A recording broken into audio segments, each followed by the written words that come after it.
I'm looking at trees and a little bit of blue sky through white clouds. Now, how do we sound now? Sounds good to me. How about you? Let's see. You sound better, actually. You sound much Do better I sound too. Better? You sound much better. Okay, you fixed it. Yeah, Whatever I think it I is, did. you did it. Yeah, it's just a combination of things. You know, you got these sends. You got this telephone thing that has sends on it itself, and got different type of diodes. It's kind of complicated, you know. Sure. So it's nothing that I'm good at. So I'm glad you are. well, I'm learning. You know, I'm learning as I go, pretty much. I got some new stuff here, so I'm kind of getting used to it. Well, nothing like upgrading, eh? Yeah, but it sounds pretty good right now. Good. Well, maybe we should start. Okay. Like I say, this is just a dry run. Okay, we're recording right now. Everything's being recorded. Okay. So the recorder is on. It's running, and we got sound, and everybody. Do you do editing? Yes, I do. I do a lot of editing. Fantastic. I don't know how you can put one of these together without editing. To tell you the truth. Well, I don't know if you've taken a look at any of our KState Truth Tribunals, but if you look at the live cast, it's just straight through. And when you look at the final that we have about a dozen finals.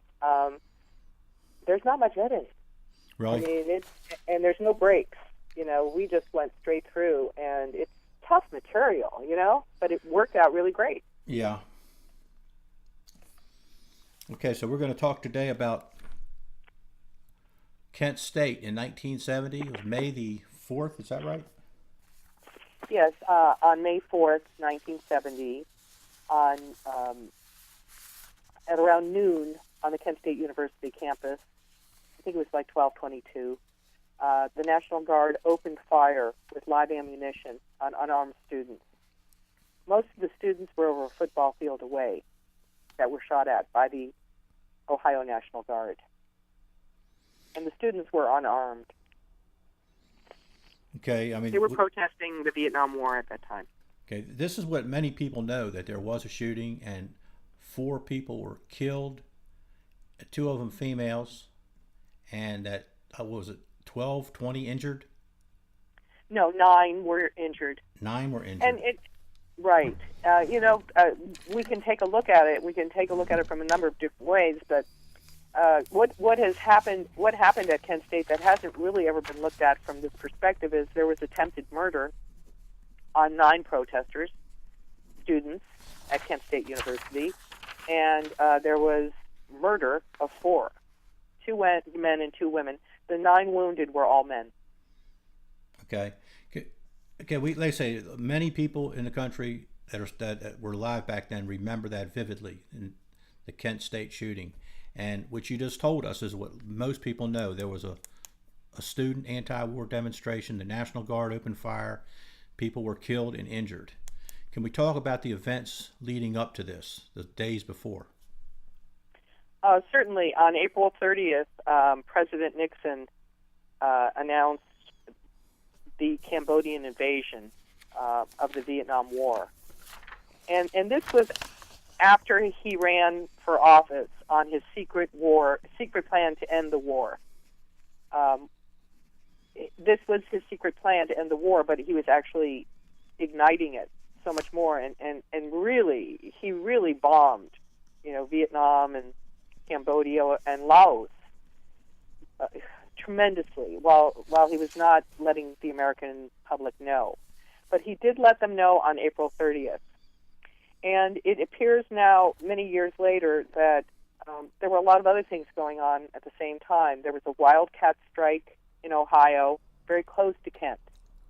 And it was related to issues that had pretty much been settled, but for some reason they kept this strike going. And the Union people actually shot at the National Guard, and the National Guard did not return fire. Where was this Union strike at? It was in Akron and in Cleveland, in Ohio. How far is that from Kent State? From Cleveland, it's like 45 minutes. drive, and from Akron, maybe half an hour. So they had an overwhelming force staged conveniently close to Kent State at the time. Yes, and they were also federalized, and that's another piece that doesn't really make it into the record. The Ohio National Guard, at the time that they were managing the Wildcat strike, were federalized. And I'm not a military person, but I do know that that means that they were taking the direction from the federal government, not from the state. But somebody, for them to be federalized, somebody would have had to call them out. There had been, or maybe a request from a governor or a mayor. Right. It was Governor Rhodes, and he was running for the Senate. And the primaries were going to be happening, in a matter of weeks after Kent State. And so President Nixon, he announced the invasion of Cambodia in the Vietnam War on April 30th. And then the following day, on I guess it's May 1st, okay, he called all the student agitators, all the students that were reacting across the country, because it was a big deal. And the reason why it was a big deal, it's also another piece that gets left out. So many of the kids that were on campus at that time were studying so that they could dodge the draft. It was a draft lottery that was going on. It was determined by birth dates. And basically anyone that wasn't in school or didn't have some sort of a conscientious objector status or whatever had to make some really serious decisions. But what really made this go on fire was that the voting age at that time was 21. What year did the draft lottery start? I don't know the draft lottery, but more importantly, it was about the voting age, because here were all these young people, anyone from 17 to 21, that were being pulled into this war, and they had no say. They had no vote. They just had to go do it. And that really made a lot of people very angry and actually took them to the streets. So when they went to the streets to protest the Cambodian invasion, it was a very surprising comment from President Nixon that he was doing this, although he had been doing it for a year before he announced it. The students took to the streets, and he called them bums. He got on the national news, and he called all the student activists and everyone that was responding to his invasion of Cambodia bums. Okay. So what happened at Kent State, as happened in many other campuses across the country, they wanted the military off their campus. And the National Guard in Ohio were actually showing up on the Kent State campus before the announcement that Nixon was doing this invasion even was said. They were showing up. Okay. And then on Saturday night, I guess it's May 2nd, after Nixon had called them bums and after he announced the Cambodian invasion, the students at Kent State attempted to get their ROTC building on fire. Now, this is a building that had been already condemned. It was a wooden structure, not worth a lot, but it was symbolic. And the students attempted to get it on fire, to have it go up in flames, and it had been raining for 2 to 3 weeks beforehand, so it was really hard for them to get it going. They managed to get it going with a Molotov cocktail through one of the windows. It caught on the curtains, and the Kent Town police showed up immediately and doused it, and it went, it was put out completely. And so then the students marched around campus victorious on their symbolic act, and when they returned, the ROTC building was fully engulfed in flames.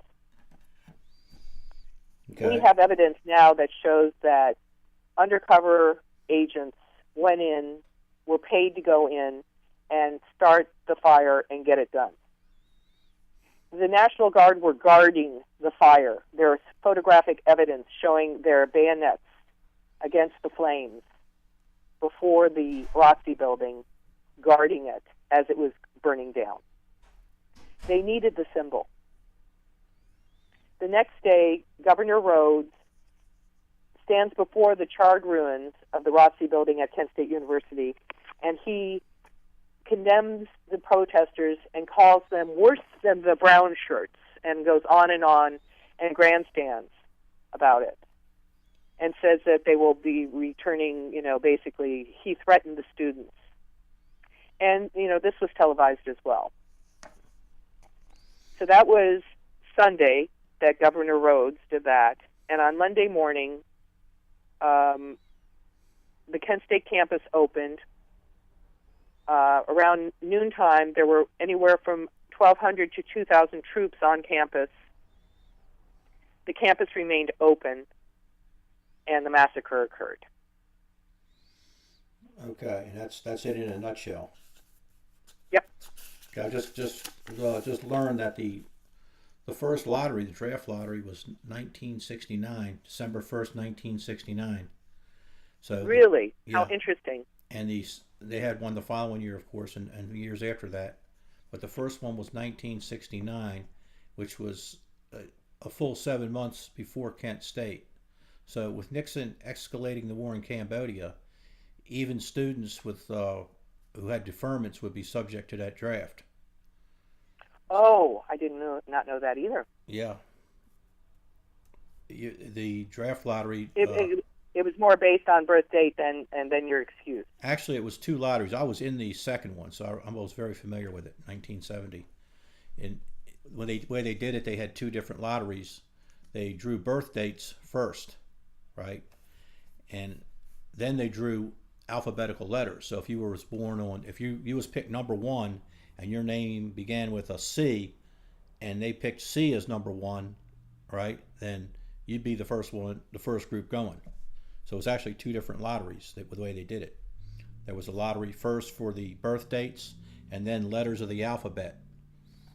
And what, do you know why they decided to do it based on 2 different points? I guess to be as random as they could be. If they had a birth date of, say, July the 13th, that was number 250 in the draft, and that's about as far as they would get, then who would go first, the A's or the B's or the C's or the D's? Well, they had a lottery to determine that. So it allowed them to create a real random order. Right. I think the what's important here is that the Kent State students, the 19-year-olds in December the 1st, would be eligible to be drafted, and then they would have another lottery again the following December 1st. But there were probably people right there with the escalation in Cambodia. They were looking to be drafted right off the campus even, and that's around the country. Right. The other thing is, well, at that time there were student protests all over the country. 1968, 67, 68, 69, 70. That was the status quo since about 1965, and they had never had such a radical reaction, as what they had at Kent State. Kent State was like a cataclysmic event, and I think in some of your writings you've pointed out that not only were people killed, but civil rights were violated. You want to speak a little bit about that? Well, it's an interesting point because if we take a look at how the United States views Kent State now, they point to civil rights law. And that is accurate. Civil rights were lost. The students were not allowed to assemble. They were not allowed to protest on their own campus at noon. But what really, the tragedy or the inhumanity that happened at Kent State was about murder and attempted murder. My sister's rights to protest and assemble become much less important when we take a look at how she lost her life. So it's fair to say then that the narrative was framed to be about civil rights and not about murder. Right. It was done intentionally, and it's still going on. The Obama administration in April 2020 3rd, 2012, which would have been my sister's 61st birthday. They came forth from the Department of Justice, and they said, we will not be opening up a new investigation into the new evidence. Did they get based on civil rights and how that statute of limitation has expired long ago, and it actually had been settled in the courts. I mean, there was a settlement specifically related to civil rights, and they refused to take a look at the aspect of KState related to murder and attempted murder. And that's what we're after right now, because, 4 people lost their lives, 9 people were critically damaged for life. It's serious injury with 5-inch armor-piercing bullets going through their body. One person got shot twice, has had multiple surgeries. One person is in a wheelchair. Two of the remaining, there are only 7 of the remaining wounded people. 2 of them have passed since. And it's never been addressed that there was attempted murder against them. Okay, so we had this incident 40-some years ago, and the issue of malfeasance by the National Guard has never been addressed other than the point of civil rights. Well, I don't think the National Guard are the people that really are at fault here. The National Guard were paid to be there. It was their job. They decided from the shooting troop that was on at the pagoda at KState on Blanket Hill. The National Guard, they made their own decisions, but they were ordered to shoot, and that's been another point of contention because the U.S. government continues to say that there wasn't an order given for the National Guard to fire. Before we move on to that, in the context of everything, this is 40 years later. Why is this issue important today? Well, it's important for a number of reasons, but the number one reason that I'm pursuing this and that we founded the KState Truth Tribunal around is we're doing this for the protection of protesters today. When they shot the students at May 4th, 1970, they killed 4, they wounded 9, and they got away with it. They've never really had to answer to the question of murder or attempted murder. When you murder a protester, it's beyond just murdering a person. It's especially when it's done by the state, because it means that the state, not Ohio, but the government, is actually trying to shut up those protesters, and they do it with lethal force. Yeah, really, if you've been following it since 1970, there's really been no effective protests since then. Well, there have been quite a few. But not I'm saying effective, where it's grassroots and... Well, they immobilized the peace movement with KState, very, very, and then with Jackson State 10 days later.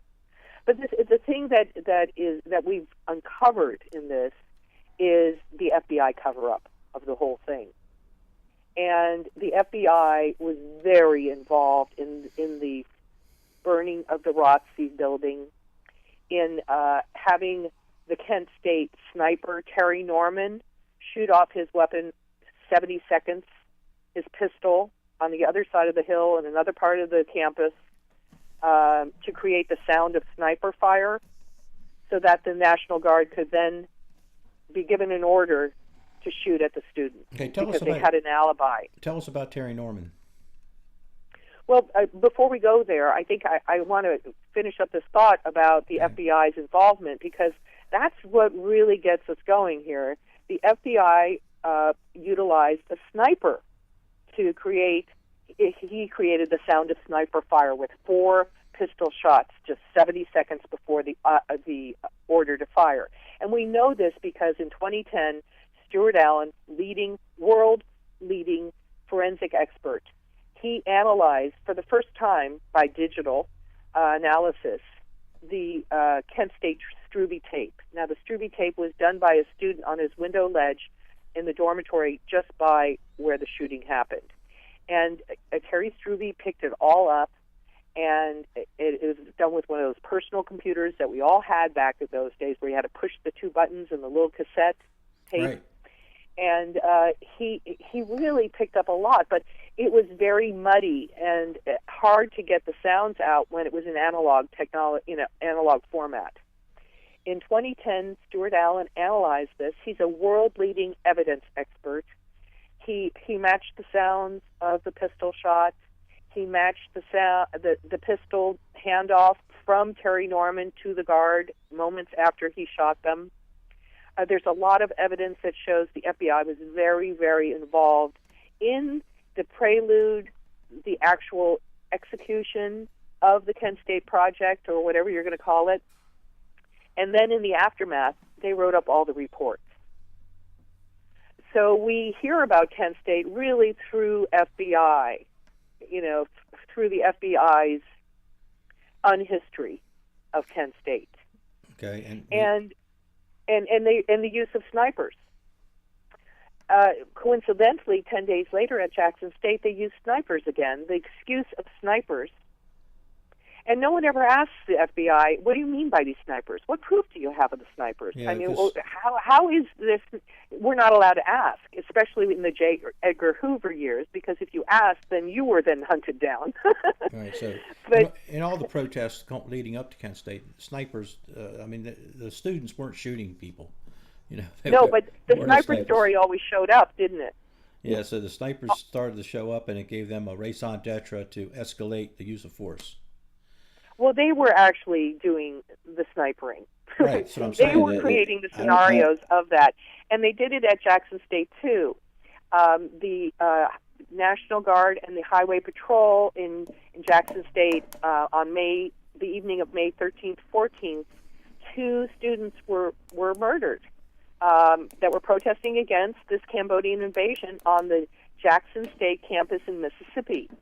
The National Guard and Highway Patrol and maybe even state police, it was under the cover of night, and it was not well documented. They shot at a women's dormitory, and they claimed that they were getting fire from the men's dormitory across the way. But there's no proof of that. And everyone that's involved in Jackson State concurs that was an excuse that they used.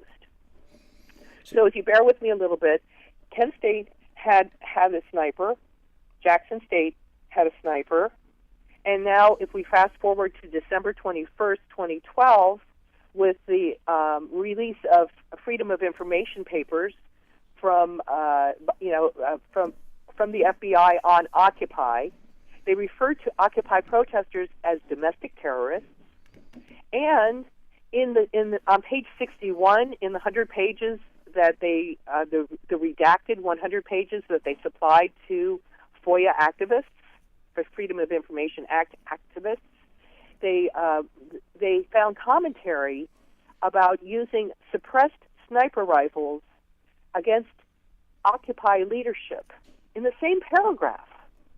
They were talking about the two things, and they're pulling out the sniper thing again. And so that is really what gets us going, is to make certain that the FBI doesn't kill any more protesters. So what goes around comes around. They started it back then, and it continues today.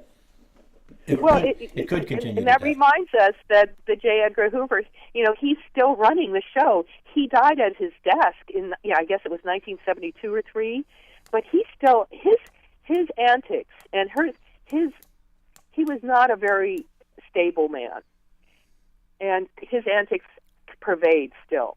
They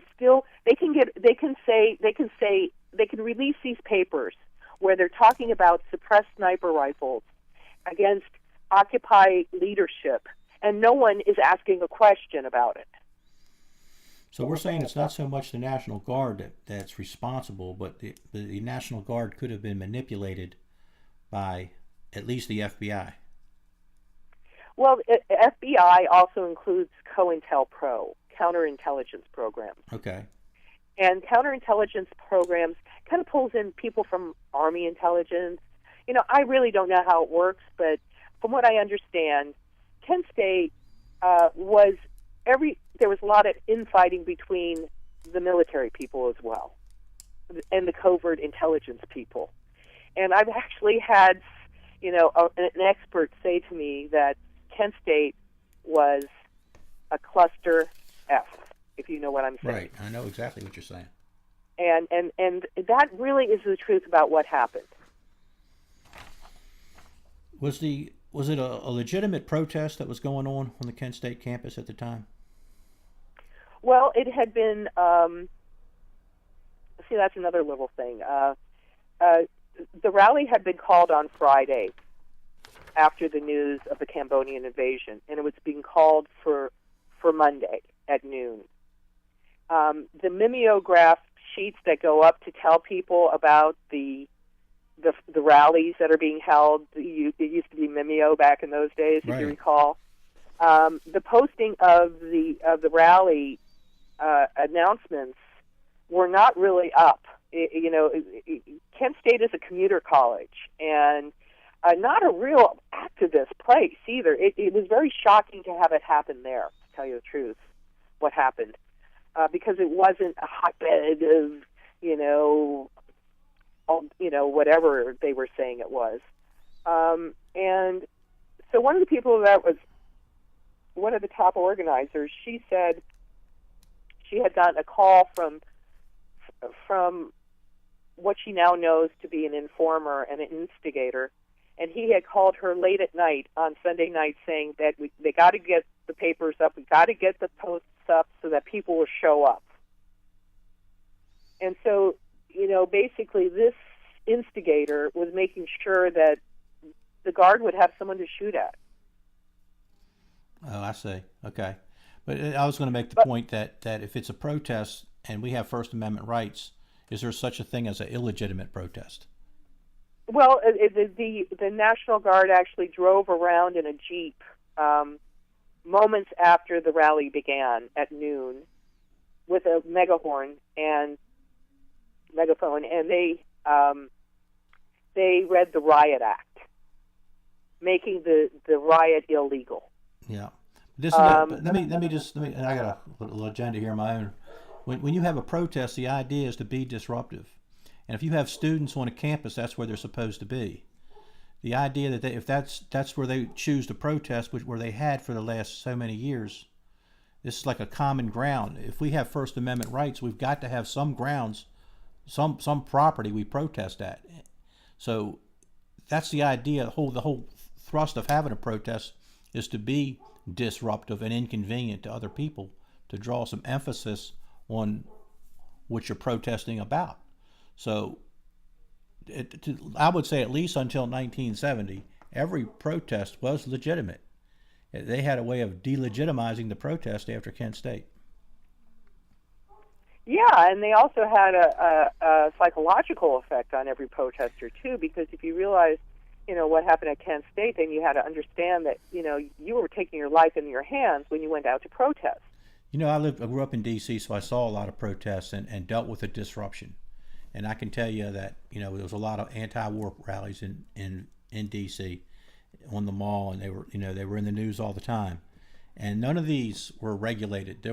That people just showed up and had them. You come up on the mall, you get in front of the White House, whatever, and you had a protest. And the people who were inconvenienced had to deal with it. Here's something.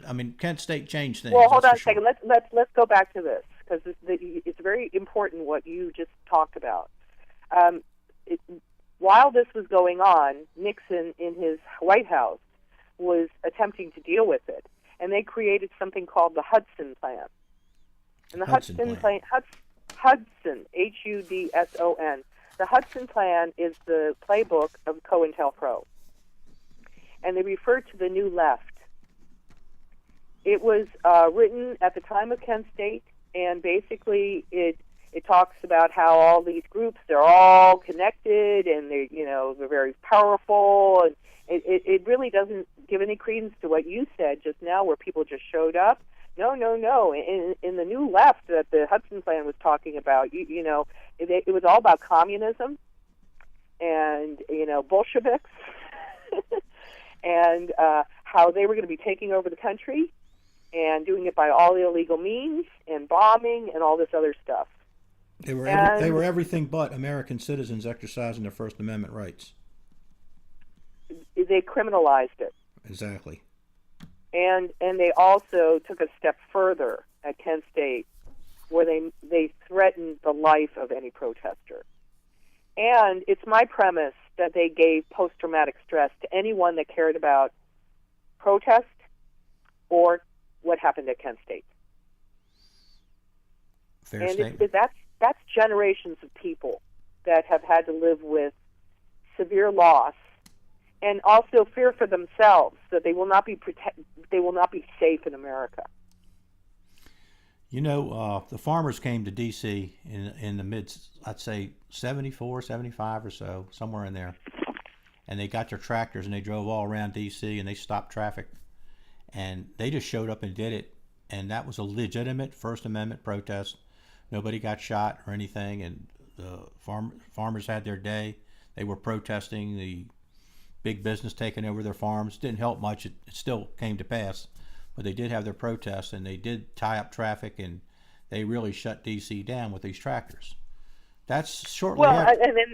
I was going to say shortly thereafter, what they did is they said, now you have to have a permit to protest. That's about the time the permits showed up. So there was no permits prior to KState. KState did not require a permit. These people were... How interesting. Okay. Thanks for that. So the farmers wanted to come around next year, and they said, well, you have to have a permit to protest. So they give them a permit, and then they say, well, here's your protest there. You can protest in these areas, but not in these areas. If you're not in these areas, if you're found in other areas, we will use force to move you out. And now every time there's a protest anywhere in the country, you have to have a protest permit. Prior to that, that was unheard of. Wow. I thought I'd throw that in there. How interesting. Mm-hmm. So they were slowing down any protests. They were looking for ways to handle them, and they come up with a permit. And you might remember when George Bush's first inauguration, there were a lot of people protested the Florida recount and the way things went down, and they thought that Gore should have been president, and they thought he was an illegitimate president, and the Supreme Court sold out and gave him the floor to vote. And whatever side of the argument you're on, I mean, it wouldn't make any difference at this point, but because he did assume the presidency. But what happened there is a bunch of those people came to the inauguration, and they were going to protest George Bush. And they got a permit, and they gave him a place on the inaugural route to protest the permit. To protest the George Bush election through the Supreme Court. And what they did is they built stands right in front of where they would protest, so nobody could see them anyway. Yeah. I think Karl Rove was responsible for that. Our good friend Karl Rove. Of course. The Hudson Plan has now morphed into the Patriot Act. Okay, they that's took interesting. The same stuff from the Hudson Plan. They put in electronics, surveillance and all the elements of our current day stuff. They replaced the New Left with terrorists, and that's what we have today. That's how they got the wording out there so quickly after 9/11. That's how they just boom, boom, boom, boom, boom, with taking away all of our civil rights. So they can declare you a terrorist, or then they pretty much authorizes anything they do from that point on. Basically, what it does is it makes us into a state of, this is a police state now. Yeah. And that's bad. Yeah. Do you got any opinions on what's going on with Second Amendment stuff these days? The only thing that I can say related to that is that when they used guns, against students, it was never a problem. The students that didn't come home from Sandy Hook, we know how it feels in my family, and I'm very happy that they've had a lot of care given to them and there's been support, and now there's going to possibly be some action related to control of heavy war artillery in the United States. But the fact remains that all the law enforcement and military that run around our government, run around this country domestically, are way overarmed. And I'd like to see the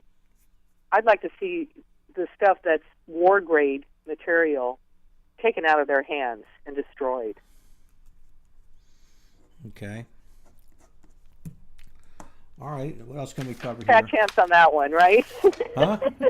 Well, here's my thoughts on it is this, that we do have the Second Amendment rights and to keep and bear arms, but it's for a well-regulated militia.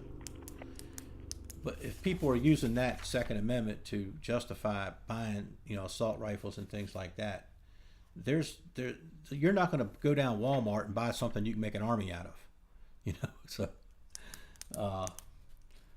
and how do you feel about all the artillery that the Pentagon has been giving to all the law enforcement across the country for free? Tanks. Boy, I don't like that at all. I don't like that at all. And I think that the more you arm the Well, police... I think that's involved here. I think that's part of this conversation that they will not allow us to have. I think everyone needs to be disarmed to a certain degree from this war-grade material. Especially the police. That's what I'm saying. I would like that, because here's my true thought on it, is that the people should have proportional force.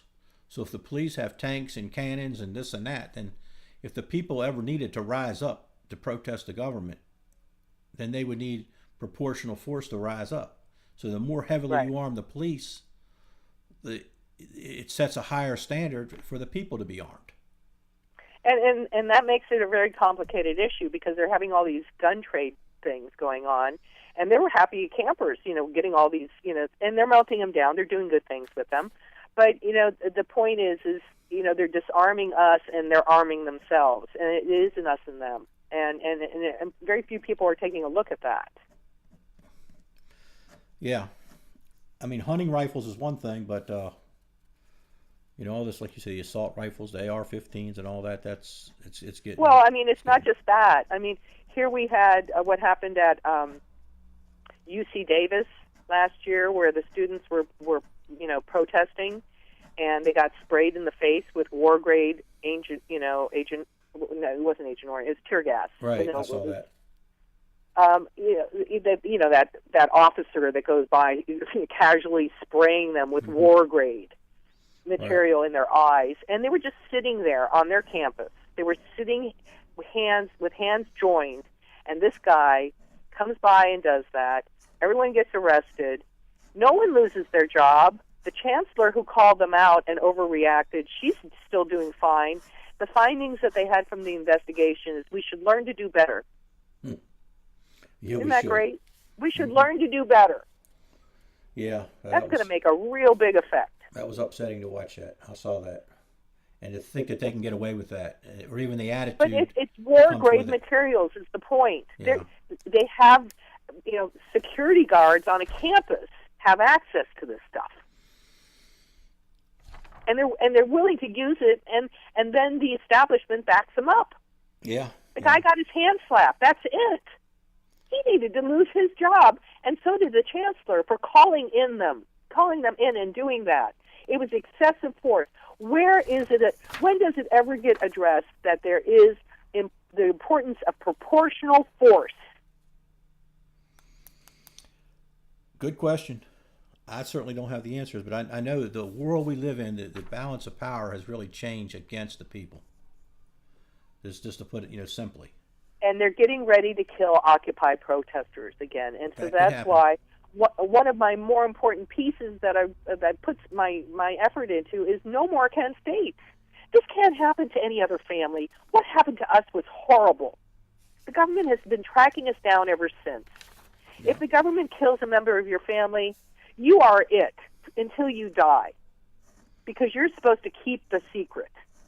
And if you make a fuss like I am, it's really dangerous.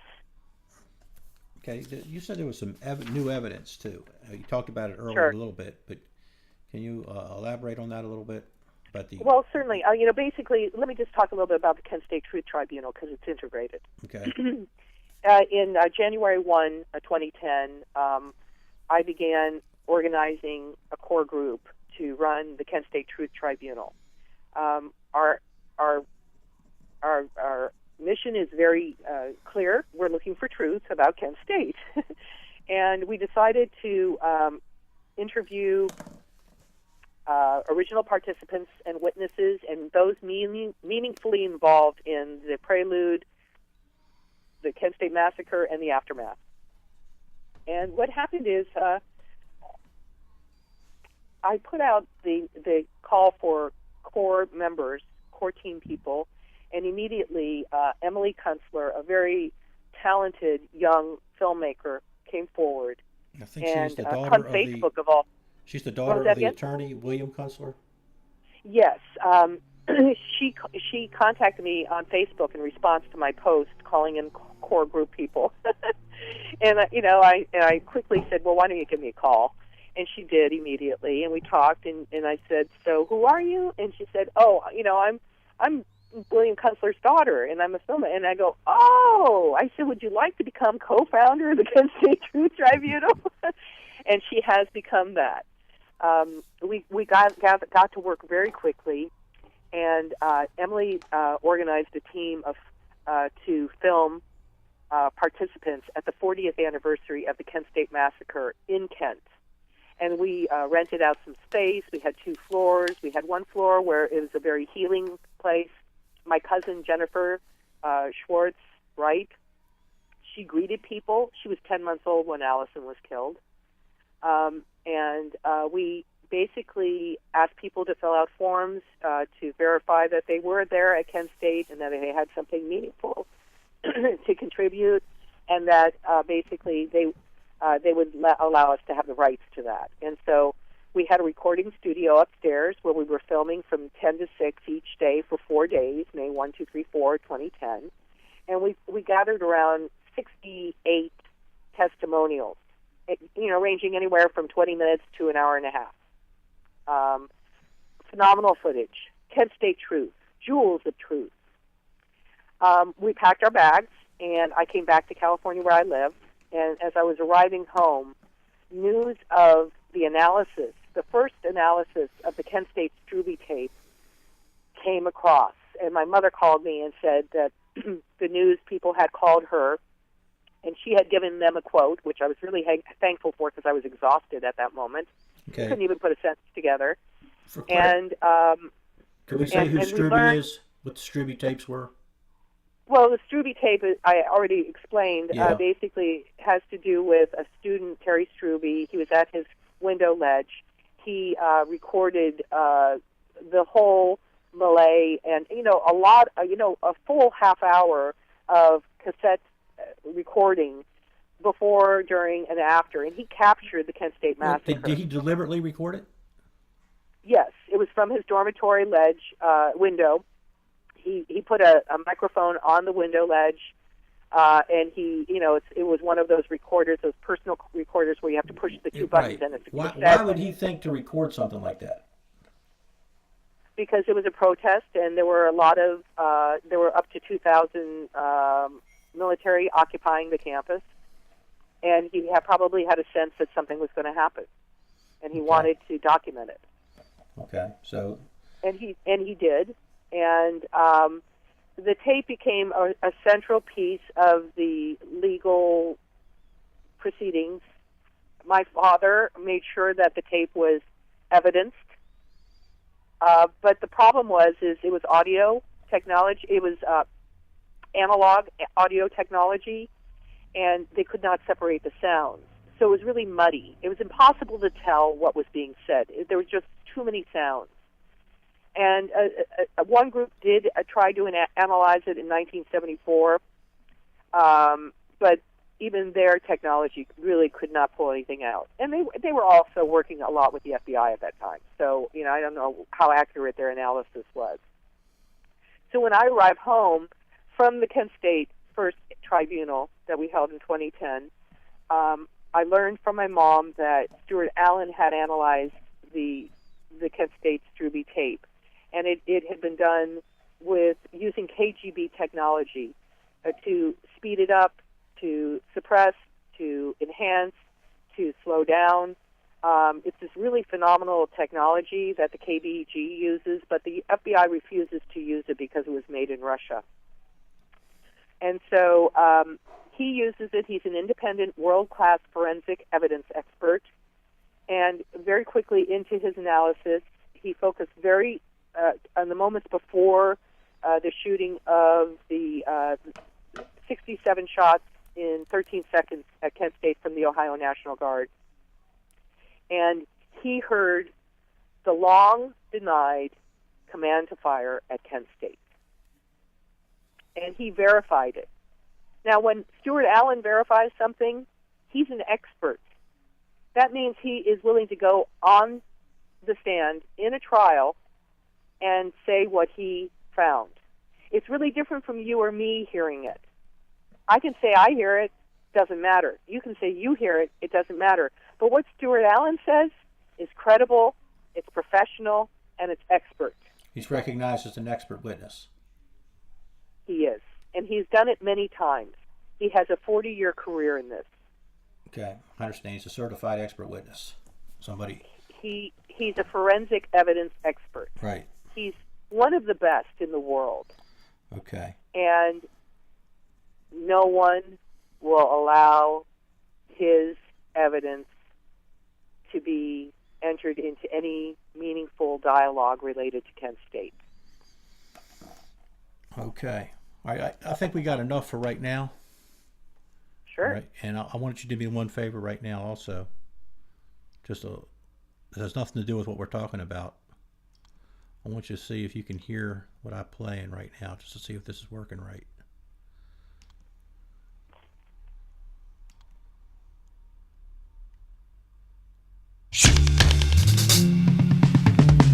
Can you hear that?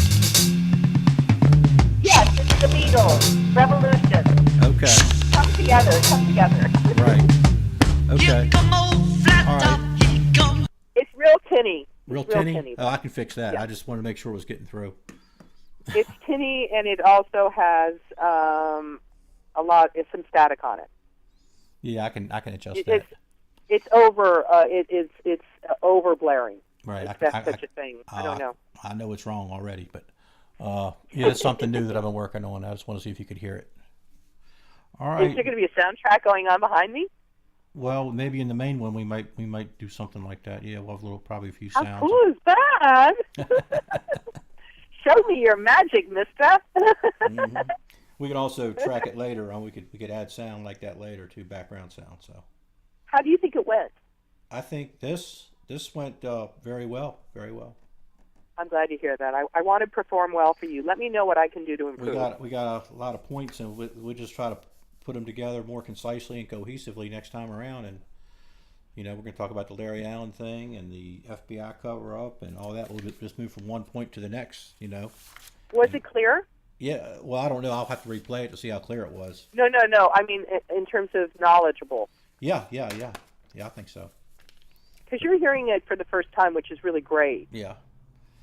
Because I've said it 1,000 times, and I don't know if I'm leaving something out related to painting the picture correctly. Yeah, well, that's what we'll do on the next one. We'll make sure that this thing follows from point to point to point where anybody listening can easily connect the dots.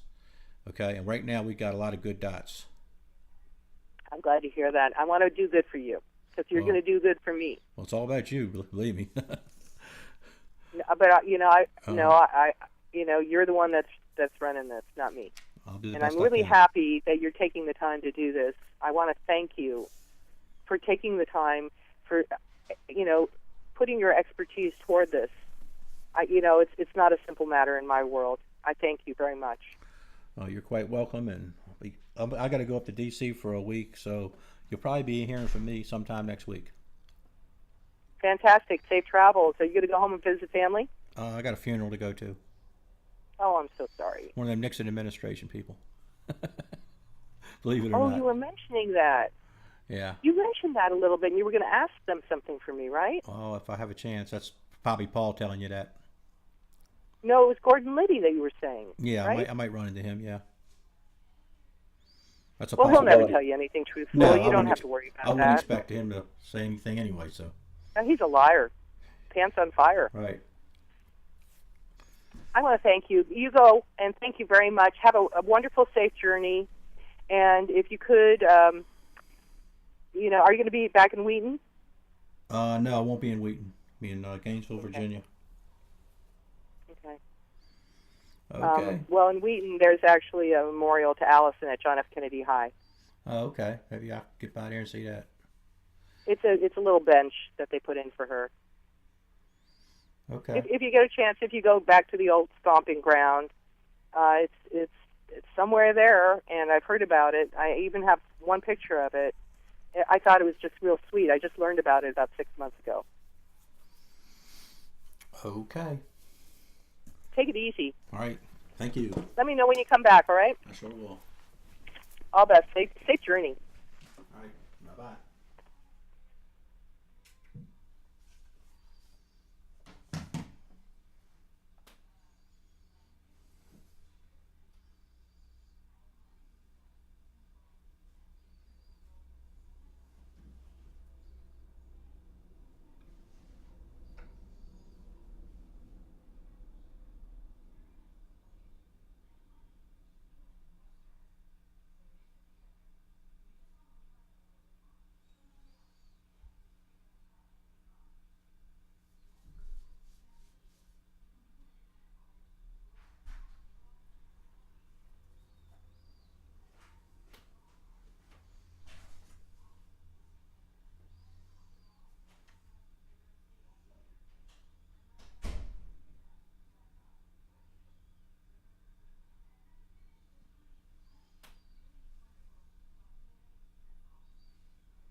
I can't even hear you now.